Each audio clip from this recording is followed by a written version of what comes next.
วิธีป้องกันไวรัสโควิด -19 อย่าจามใส่มือนี่เขาเพิ่งบอกว่าอย่ายังจะทำอีก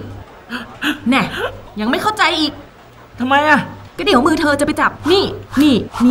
นั่นนู่นนี่แล้วก็นี่อีกทำให้คนอื่นติดโรคเธอได้แล้วต้องทำไงอะก็จามใส่ต้นแขนไง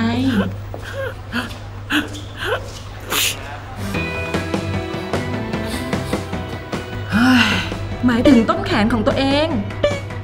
ติดโรคไม่ดีติดต่องานดีๆติดต่อจำ